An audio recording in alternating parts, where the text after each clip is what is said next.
Yeah, absolutely. Yeah, thanks everyone for being here. As I just told our team, again, I don't want to get used to moral victories because I'm still competitive, and we have a group of 13 competitive young women and competitive coaching staff. So the loss still stings, and it's got to motivate us for the next time that we step out on the floor. But the team that was on the floor tonight, competing, sticking together, playing together, being resilient, down 28-8 at the end of the first quarter, that's a team that I'm excited to coach. That's a team that I saw take steps forward from the last time we played. And I was really encouraged by those signs. And I'm excited for us to step on the floor together at our next practice, because I think we can move forward if we're going to compete that hard. Okay, go ahead with your questions. For Kristin, what was the message after that first quarter? I think, like he said, adversity, are we just going to fold and just, forget it, protect our house type stuff. We came out, and I think we just, we're okay.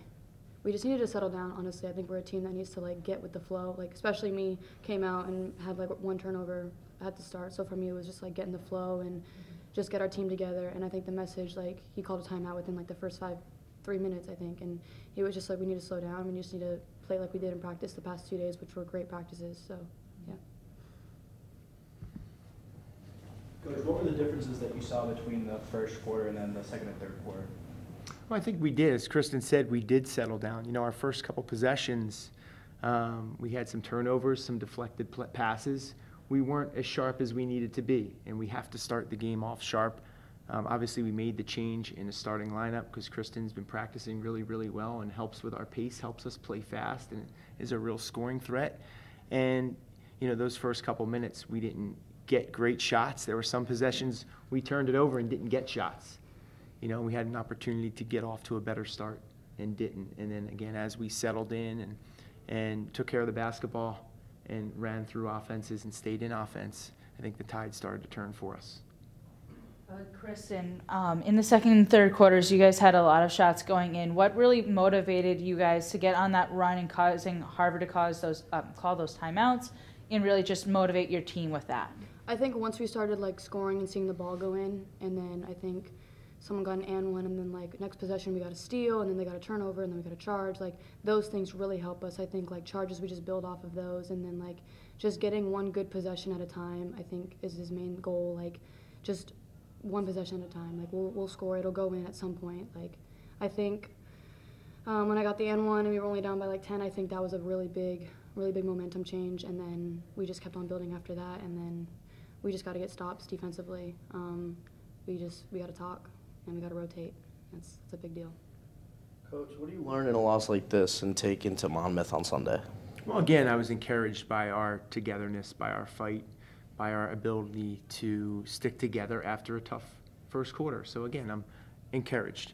I know the team we can be because, as I've told you in this room before, 9 days out of 10, I walk away from practice really happy. I think we compete when we step in between the lines. And I think we're taking strides to get better individually. So I take those positive messages.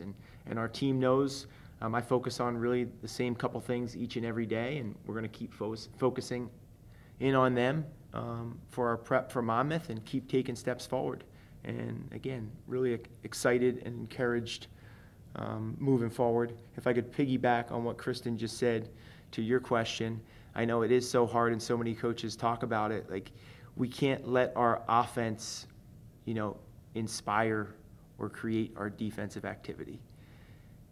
And sometimes that happens. And yes, when the ball goes in and we get N1s, we get more excited on the defensive end. Mm-hmm. But we can't rely on that, right? We got to bring it on both ends of the floor every single possession. And that's not something that I just preach. It's something that, I want our entire team to really get behind and buy into. Coach, it looked like Tori was maybe having some cramps or something with her calf. Can you give us an update on what was going on with her and how she's doing now? Yeah, it was just cramping. She needs to drink mustard. And yeah, so she was cramping. She bounced up. She was good to go back in the game, and then it popped up again. But she'll be fine moving forward. you know, especially Tori and Bree, you know, our older players, our older, more experienced players. You know, I think our athletic training staff, our strength coach, they do a really nice job keeping, you know, our bodies feeling good and with recovery. And tomorrow, recovery is a big part of the message, and I just shared that with our team as well, because we have to be prepared Saturday for Monmouth prep, and when we head down there Sunday, we have to be at our best, and that's something that they'll take care of individually. Coach, you're now on the road for the next several games. What is something that you're really trying to preach to your team to kind of help them get through these next few games, not having a home game till December 10th? What is it that you're really trying to get across for them? Well, I told them before this game in the locker room, I said, you know, when I talked with all of you in the spring and recruited or re-recruited 10 of you or 13 of you, I never said it was going to be easy. Like, I didn't say, hey, come to UMass, this is going to be easy. I said just the opposite, you know, and I want us to have challenges. And I'm good with that. You know, I want to see how we respond to adversity. And I don't want us to get in a 28-8 hole in the first quarter, but I want to see how we respond to adversity. And we did, because that process, you know, understanding how to work through those things together, understanding what we need to improve on individually and as a team, if we can really buy into that over the next couple days, weeks, we're going to put ourselves in a great position. And my goal is always for us to become the best team we can be. And that's in all my 21 years. It's never been about a number on wins or postseason or this or that. It's to become the best team that we can be, reach our potential. And I think that's ahead of us for our team. You know, Lola Mullaney had 23 points and 7 threes. How did you approach the matchup to try to limit her today, and what makes her so difficult to go against? Well, she makes threes, and she's a confident shooter. You know, she's not afraid. She took 13 of them, and there's been games, I think even last year when we played them, or 2 years ago, she was like 1 for 19. So we know she's going to keep shooting them. I think when she gets easy ones in transition, when we're not there to rotate, when she gets threes in their offense, that stings, because it's things we talk about with our team.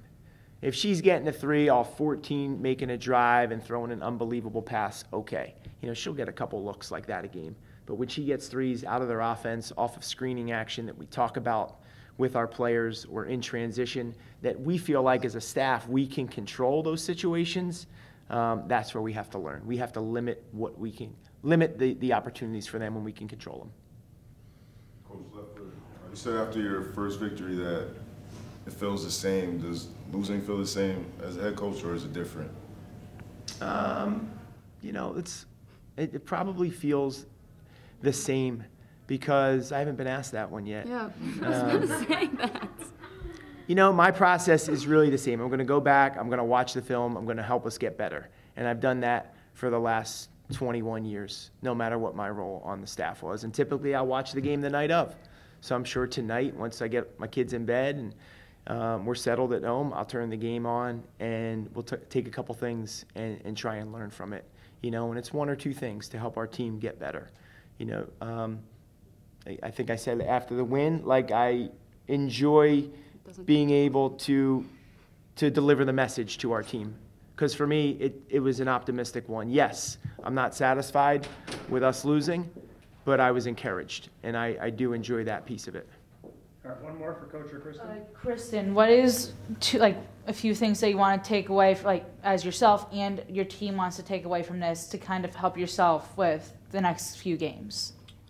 I would say don't dig a hole in the first 5 minutes of the game and be down 28-8. I think what we saw in the second and third quarter was the team that we can be and should be, and that would have been a very capable win. It was still a capable win. We came down between 9, so I think sticking with each other, and I think taking away from this, like, yes, I'm looking at the stats obviously for myself and other people, but obviously, like, limiting turnovers and just staying, like he's said it a lot in the past 2 days, like staying in the offense. I think if we continue to stay in the offense and make everybody work on their defense, like, we'll be in a great place. And I think that's what we saw today in second and third quarter especially, and some of the fourth. Great. Thanks, everyone. Thanks, Coach. Thanks, y'all.